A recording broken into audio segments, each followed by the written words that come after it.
2월 14일 미주노래 테슬라 속보 뉴스 전해드리겠습니다. 여러분, 오늘 속보 뉴스 후반에는 테슬라의 기술적 분석까지 같이 알려드리도록 할 테니까 끝까지 시청하시기 바랍니다. 변함없이 멋진 사이버 트럭 영상을 보면서 귀로만 들으시면 됩니다. 첫 번째 소식은 모건 스탠리의 대표적인 테슬라 전문가죠. 아담 조나스의 이야기부터 시작하겠습니다. 모건 스탠리가 실시한 테슬라 기관 투자자들의 비공식 여론조사에 따르면 많은 사람들이 현재 테슬라가 약세를 보이고 있으며 앞으로도 보일 것이며 향후 6개월 동안 테슬라 주가가 저조할 것으로 예상한다라는 설문조사가 나왔습니다. 모건 스탠리의 애널리스트 아담 조나스가 수요일 오늘 보낸 메모에 보면 테슬라의 강세, 약세 중에 가장 약세를 보인 상황에서 막 돌아왔지만 분명히 우리가 이해할 수 있는 게 한 가지 있다. 몇몇 사람들은 올해 매출이 전혀 성장할 수 있을지 의심하고 있다. 대부분의 사람들은 AI가 기대되지 않는다. 테슬라의 모습 속에서. 조금 충격적인 이야기였죠. 아담 조나스는 모건 스탠리가 기관 고객들을 대상으로 개최하는 정기 모임인 일명 런치 식사 모임에서 6개월 동안 주식이 저조한 성과를 낼 것이라고 느끼고 있고, 설문조사에 임한 사람들이요. 거의 모든 사람들이 테슬라 주식이 다음 기간 동안 다음 분기 실적에도 그닥 큰 만족할 만한 어닝을 발표하기 힘들다라는 쪽에 많은 사람들 의견을 내었다는 사실입니다. 그렇게 생각하는 것 중에 하나는 AI와 테슬라의 기술 AI, 그러니까 지금 이제 AI 장세잖아요. 그렇죠? 반도체 AI가 이끄는 장세에서 테슬라의 AI가 현재 AI 주도군의 테마장에서 소외당하고 있다. 이것이 좀 가장 큰 이유라고 이야기를 했습니다. 1월 중순 일론 머스크가 25%의 투표권, 그렇죠? 근데 그때 그 투표권을, 그러니까 25%의 자기의 지분율을 이야기할 때 일론 머스크가 어떤 이야기했냐면 25%의 지분이 자기한테 보장이 되어야지만 테슬라의 이 AI 부분을 성장시키는데 불편하지 않을 것이다. 기억하시죠? 아담 조나스는 과거에 테슬라의 AI와 슈퍼컴퓨팅 역량에 관한 글을 아주 훌륭하게 쓰면서 굉장히 주목을 많이 받았었죠. 아담 조나스는 테슬라의 핵심 자동차 사업에 대해 모건 스탠리의 가치평가가 회사의 목표 가격 $345에 22%에 불과하며 AI, 차량 네트워크 서비스 및 클라우드, 로봇공학, 소프트웨어, 슈퍼컴퓨팅과 같은 테슬라의 다른 분야가 나머지를 구성하고 있다고 지적을 했습니다. 테슬라의 주요한 핵심 부분이죠. 그럼에도 불구하고 이 분야에서 자동차 제조업체의 노력, 예를 들어 AI를 활용해서 완전 자율주행을 하는 것에 불과하고 이런 교육을 하고 있음에도 불구하고 조나스는 AI 정서가 회사에서 너무 나빠서 테슬라가 AI 거래에서 제외되었을 뿐만 아니라 AI 거래의 반대편에 서 있다. 그래서 최근 매그니피센트 M7 주식에서 테슬라가 가장 먼저 빠져야 된다라고 하는 그런 이야기까지 듣고 있다라는 거를 했습니다. 여러분, 테슬라를 원래부터 안 좋게 이야기하는 월스트리트 저널이나 이런 데서 나오는 얘기들은 그냥 한쪽 귀로 듣고 한쪽 귀로 흘려보내도 되는데, 이 모건 스탠리 아담 조나스가 얼마나 테슬라에 대해서 우호적이고 영향력 있는 애널인 줄 아십니까? 작년 10월이었나요? 테슬라가 하루 10% 간 적이 있었는데 그때 아담 조나스 모건 스탠리에서 테슬라 목표 주가 상향 리포트를 빵 내는 날 그랬거든요. 이제 그 뒤로 테슬라가 계속 빠지면서 좀 견면쩍게 되었는데, 그럼에도 불구하고 이렇게 테슬라의 우호적인 모건 스탠리의 아담 조나스의 리포트는 우리가 집중해서 경청할 필요가 있다고 생각합니다. 메타, 페이스북 바뀐 메타 이야기 조금 할까요? 마크 주커버거가 애플의 비전 프로에 대해서 평가 절하를 해버렸습니다. 여러분 아시죠? 이 페이스북 메타에서 제일 먼저 이 퀘스트라고 하는 이 VR 기계를 내놓은 거 아시죠? 저희 회사에서도 한때 많이 이것 때문에 재미 좀 봤는데 지금 3 제품까지 나왔는데, 오늘 마크 주커버가 어떤 얘기를 했냐면 애플의 비전 프로가 별로다. 차라리 우리 제품 우리 메타에서 나온 이 퀘스트 3 모델이 훨씬 더 좋다. 근데 문제는 뭐냐면요. 가격이 어마어마하게 차이 난다는 겁니다. 이 메타의 퀘스트 같은 경우가 지금 보면은 버전 두 번째 같은 경우가 400불에서 500불에 팔리고 있었거든요. 거의 뭐 6분의 1 가격이잖아요. 일론 머스크도 평가절하했고 마크 저커버그도 평가절하했고 자 일단은 뭐 경쟁사니까 디스했다고 생각을 해도 되는데요. 한편으로 이 마크 저커버그가 페이스북 SNS 기업에서 이 메타버스 쪽으로 전환한다고 했을 때 많은 이들이 시기상조다 그러면서 이름도 메타로 바꾸고 했을 때 메타의 주식이 계속 내려가다 사람들이 얘기한 게 너무 성급했다라는 얘기를 많이 했거든요. 하지만 항상 평가는 지나고 난 다음에 하는 거죠. 지나고 난 다음에 보니까 어떻죠? 신의 한 수였다는 게 최근에 메타 주식의 모습을 보면서 우리는 느낄 수가 있습니다. 테슬라도 그렇게 되기를 손꼽아 기다리겠습니다. 다음 소식은 스웨덴 노조가 일부 테슬라 자동차 정비사들의 파업을 면제해 주었다는 소식입니다. 이건 호전해요. 자, 로이터 통신의 스톡홀름 발에 따르면 스웨덴 노동조합 IF 메탈은 14일 10주 동안 일부 테슬라 차량을 독립정비소에서 정비사들이 수리할 수 있도록 허용하겠다고 밝혔습니다. 테슬라는 회사와의 단체 협약을 요구하며 10월 27일 파업에 돌입한 스웨덴 IF 메탈의 정비사를 지지하는 강력한 노조로부터 북유럽 국가의 압력에 직면해 있었습니다. 자, IF 메탈입니다. 2월 19일부터 4월 30일까지 테슬라가 아닌 정비소에서 테슬라 자동차를 수리할 수 있다고 로이터 통신에 대해서 말했고요. 이 기간은 100에서 200대의 자동차에 영향을 미칠 것이라고 노조는 말했습니다. 파업의 완화는 운전할 수 없을 정도로 심각한 손상을 입었고 이미 영향을 받은 작업장에 있는 차량에만 적용이 됩니다. IS 메탈의 대변인은 이 분쟁에 참여하지 않은 개인 고객에 대한 압력을 완화하고 단체 협약을 맺은 작업장에 약간의 보상을 제공하기 위한 것이라고 말했습니다. 노조에 따르면 이번 파업은 현대 IF 메탈의 파업 중 가장 긴 파업 중 하나라고 밝혔습니다. 테슬라한테는 간만에 유럽에서 넘어온 호재네요.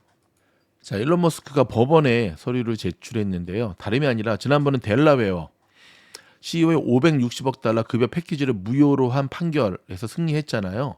델라웨어 쪽이.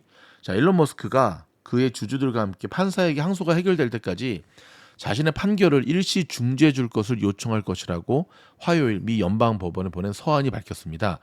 주주의 변호사가 법원에 제출했는데요. 자, 주주 변호사인 그렉 마랄로는 양측이 항소 채권에 대한 합의에 도달할 수 있다면 유예에 동의할 것이라고 말했습니다. 돈 많은 일론이 뭐 저 정도는 포기해도 되지 않냐 하지만 여러분 한두 푼도 아니고 이 560억 달러라고 하는 돈은 일론에게도 돈도 돈이지만 이거는 진짜 명예와 그다음에 그 이후에 미칠 장기적인 파장에도 있기 때문에 결코 양보할 수 없는 싸움이죠. 다음 소식입니다. 미국의 상업용 부동산이 위기라는 얘기 많이 들으셨죠. 미국의 상업용 부동산의 위기에도 불구하고 미국의 은행들은 여전히 건전하다라고 하는 소식이 나왔습니다. 자, 이런 부분들이 이제 연준으로 하여금 금리 인하를 계속 연기시키는 이유가 되기도 하는데요. 자, 여러분 한 가지 기억합시다. 예고된 악재는 악재가 아니고요. 예고된 호재는 호재가 아니라는 사실. 상업용 부동산의 리스크는 없느냐? 상업용 부동산은 안 터지느냐? 그 문제가 아니라요. 보통 과거의 주식의 역사를 돌이켜 보면 예기치 못했던 뭐 911 테러라든지 서브프라임 모기 사태라든지 시장과 사람들을 예상하지 못했던 때에 어떤 사건이 터졌을 때 그게 엄청난 파장을 일으키는 거지. 보통 어느 정도 예고가 된 악재는 설령 그 악재가 일어난다 하더라도 상당히 그 파급력은 약하다는 사실을 우리는 기억해야 됩니다. 가까운 예로 3년 전에 코로나가 터졌을 때도 코로나의 영향력이 되게 컸던 것 중에 하나가 그 전에 사스 메르스 정도에 해당하는 호흡기 질병일 거라고 생각을 했는데 그게 아니었다는 거죠. 트럼프와 그 참모들이 그냥 뭐 중국발 폐렴 정도로 이해했는데 그게 아니었다는 거죠. 일단 치사율이 문제였고 사람들이 무방비 상태에서 백신이 나오기까지 또 코로나 걸려서 죽어갔던 모습을 우리가 기억할 겁니다. 자, 그런 측면에서 미국의 상업용 부동산 위기에 불구하고 일단 자네 옐런을 중심으로 미국 은행들 잘 준비하라고 돈도 주면서 많이 다구쳤겠죠. 비교적 잘 관리하고 있다는 소식입니다. 자, AI의 대장주는 엔비디아죠. 다음 주 실적 발표 있는데요. 저희도 영상을 준비하고 있거든요. 드디어 시총 4위 등극한 하루 만에 시총 3위에 올라섰습니다. 와, 이게 웬일이야. 알파벳을 제치고 구글의 알파벳을 제치고 그럼 이제 1등 애플, 2등 마소, 3등 엔비디아. 와우, 정말 대단합니다. 그렇죠? SMCI의 모습은 더 대단합니다. 설마 했는데 천불까지 가는 분위기죠. 지금 뉴스를 녹음하는 애프터장에서도 2% 넘게 오르고 있는데요. 참고로 SMCI는 작년에 올 초에 미주놀에서 우주여행 멤버십에서 적극 추천했던 영순위 종목이었습니다. 수익 나신 분들 다시 한번 축하드립니다. 일론 머스크가 멕시코 현지로 중국 자동차 부품 업체를 불러 모으고 있습니다. 자, 오늘 블룸버그 통신에 따르면 머스크가 최근에 짓고 있는 멕시코 누에보레온주 몬테레이의 신규 공장 근처에 중국 자동차 부품 제조업체들이 급속히 몰려들고 있다고 합니다. 이를 통해 현재 테슬라의 중국 상하이 공장에 조달되는 현재 공급망의 복사판을 멕시코에도 조성하고 싶은 머스크의 구상이 엿보이는데요. 그에 따라 중국 업체들을 멕시코로 부르는 것으로 풀이가 됩니다. 자, 이 같은 움직임은 미국 전기차 제조뿐만 아니라 미국 정부 당국에게도 걱정거리가 될 수 있는데요. 멕시코에서 조립된 전기차는 미국의 인플레이션 감축법, 일명 IRA에 따라 최대 7,500불의 공제를 받을 수 있기 때문입니다. 그래서 한간에는 야, 일론 천재네. 또 한쪽에서는 야, 잔머리 정말 죽인다. 자, 한편 중국 전기차 기업 BYD도 멕시코의 전기차 공장 설립을 추진하고 있습니다. 수익 관세와 IRA 보조금을 염두에 둔 건데요. 이에 대해 블룸버그 통신은 바이든 정부의 전기차 세액 공제 정책의 최대 승자가 멕시코라고 평가하고 있습니다. 그런데 BYD나 일론 머스크가 모르는 게 하나 있는 것 같습니다. 만약에 그래가지고 멕시코에서 이렇게 하잖아요. 그러면 내년에 대통령이 누가 될지 모르겠지만 또 싹 정책 만들어서 바꿀 텐데 그까지는 생각을 하나 모르겠네요. 제가 왜 이런 얘기를 하냐면 반도체 중국 수출하지 못하게 굉장히 규제를 많이 했었잖아요. 근데 그 규제를 피해 가지고 그 모델보다 조금 낮은 모델을 만들어서 막 반도체를 수출하다가 누가 엔비디아하고 AMD가 그때 바이든 행정부로부터 제대로 경고 한 판 먹었죠. 하지 말라면 하지 말 것이지 막 이런 식으로. 근데 그럼에도 불구하고 지금 바이든 행정부도 엔비디아하고 AMD만큼은 함부로 하지 못하는 기업으로 지금 막강 영향력을 발휘하고 있다는 사실도 기억해야겠습니다. 자, 오늘 아침에 뉴스 들으셨나 모르겠는데요. 자, 우버가 최초로 70억 달러의 자사주를 매입했다는 소식입니다. 자동차 관련 주식이니까 함께 전해드리는데요. 그럼에도 불구하고 오늘 주가는 어제 리프트를 보면 말도 안 되는, 그쵸? 어닝 발표하고 난 다음에 숫자상의 오류를 얘기했다고 해서 폭락했는데, 그런데 오늘도 또 무지막지하게 가는 걸 보면서 뭔가 자꾸 고개가 갸우뚱 거려지는데, 자사주 매입을 발표한 우버가 리프트보다 못 가는 모습을 보기는 정말 오래간만인 것 같습니다. 정말 오랜만입니다. 자, 미국 정부가 불법 중국산 부품을 사용한 것으로 확인된 천여 대의 포르쉐, 벤틀리, 아우디 등 폭스바겐 그룹의 수입차를 한국에서 압류해 버렸습니다. 와우. 근데 이게 왜 망신입니까, 여러분?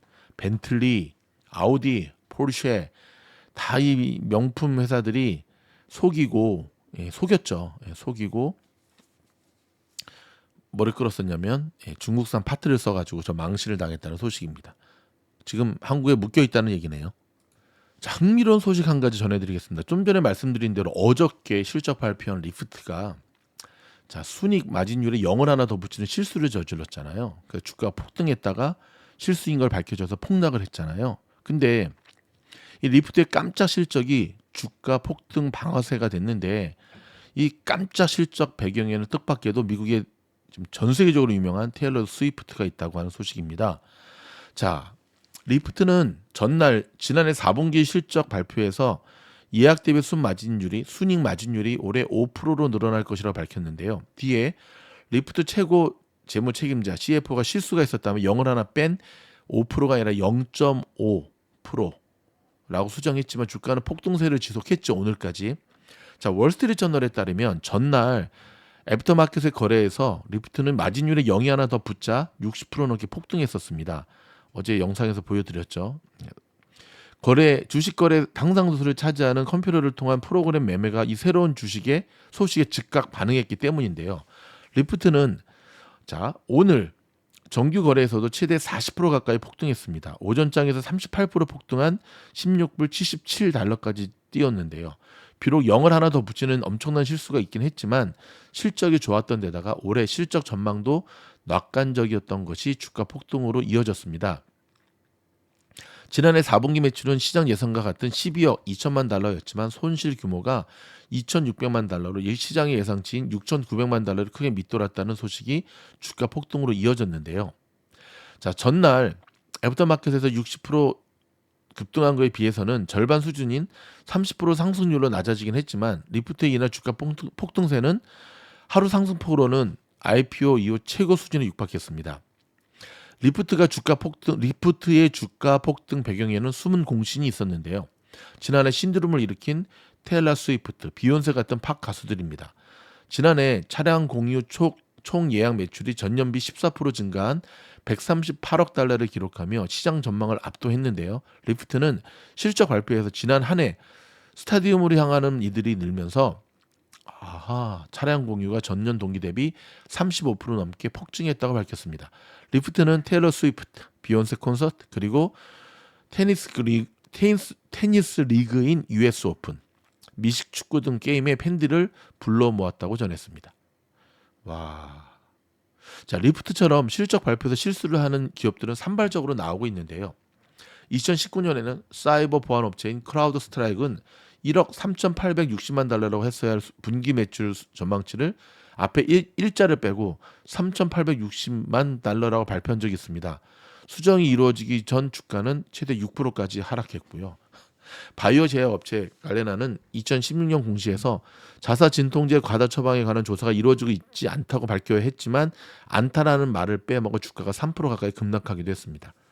또 바이오텍 업체 바이오매트릭스는 최고 경영자가 실적 발표 자리에서 숫자를 헷갈려 주가가 10% 폭락하는 경우가 있고요.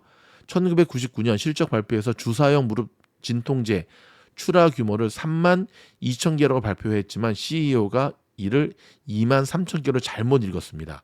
미국 은행 US 뱅크오프는 2022년 대출이 감소됐지만 대출이 대거 증가한 것처럼 보이게 하는 실수를 저질렀고요. 여러분, 신속한 것보다는 정확한 게 중요하잖아요. 이렇게 주가 발표 때 가끔씩 쏟아져 나오는 실수 때문에 여러분의 소중한 자산을 잃어버리지 않도록 조심하시기 바랍니다. 미국에서 벌어진 테슬라 운전자 사망 사고와 관련해서 이 오토파일럿 기능이 원인일 수도 있다는 동승자의 주장이 나왔습니다.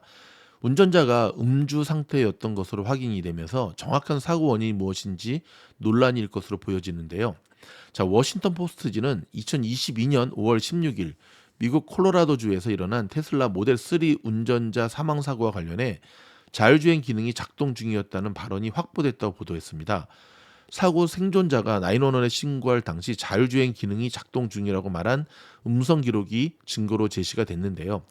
사망자와 동승했던 에릭 로스터는 워싱턴 포스트지와 인터뷰를 통해 사망자는 운전 당시 완전 자율주행을 사용하고 있었다고 주장을 했고요.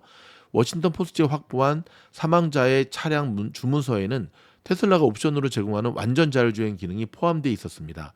주행 보조 차량의 사고에 흔히 나타나는 정황들이 발견됐다는 조사관의 발언도 있었는데요.